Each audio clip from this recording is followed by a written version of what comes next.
technology. Now, tools and weapons, at first they used bone because it was readily available. They killed the animals, they actually used the bone. Then they figured out sharpened rocks are actually more effective. So they sharpened rocks, they took rocks about that shape, and they sharpened them along the edges there. They figured out we can cut meat and things off the bone using these knives. And later on they saw if we take a stick and we mount it to this using using hide or the skins of animals that have been tanned and cut, then we can make things like axes and we can make things like spears, right? And those are more effective. So they started adapting their tools and their weapons. Then when it came to art, they were doing sculpture. They used ivory and they used bone. They also used pottery. And art was supposed to be practical, meaning you could actually use it. Things like vases or jugs or things like that when it came to the pottery sculpture. But it was also pretty. They used it because it was pretty. They also did cave paintings with natural materials like ground up rocks and sand and ashes and things like that. And they used either hide brushes or, hair brushes that they made themselves, or they used their fingers to paint on the cave walls. Now, this was used to tell stories of things that happened, like a great hunt that they had or whatever, to tell their children and grandchildren about it around the campfire. But it was also, we like pretty things around us, right? They also liked pretty things around them, so they made their cave walls pretty. So, they used fire. They figured out we can actually use fire, right? For heat, to keep themselves warm in winter. For cooking, because meat was obviously better on a bit cooked than raw. And for safety, because remember, fire keeps predators away. It keeps the lions and things away if you have a fire burning.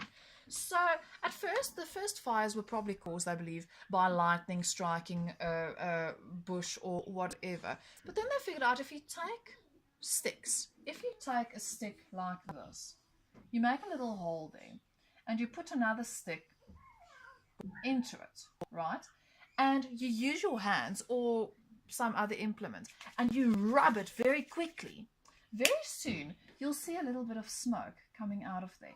Then if you take little pieces of grass or leaves or so on and you put them there, they start to catch fire. Then you can use a fire pit. You put your little pieces of grass there, and then you can stack bigger pieces of wood around it, and that is going to make your fire for you. Okay.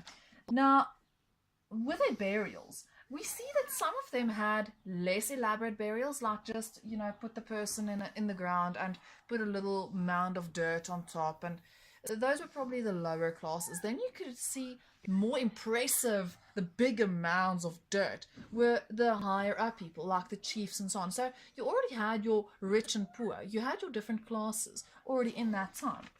They also had, their burials also show compassion. They didn't just leave the bodies out there to rot. They buried them. It shows that they cared for their people, right?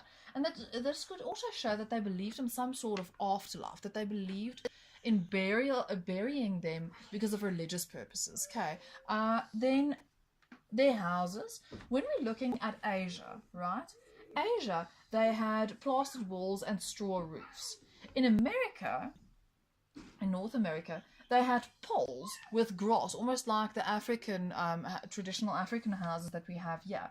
In Europe, they had lots of trees. Over here in Europe, they had lots of trees in Greenwich. So they used to build log houses, right?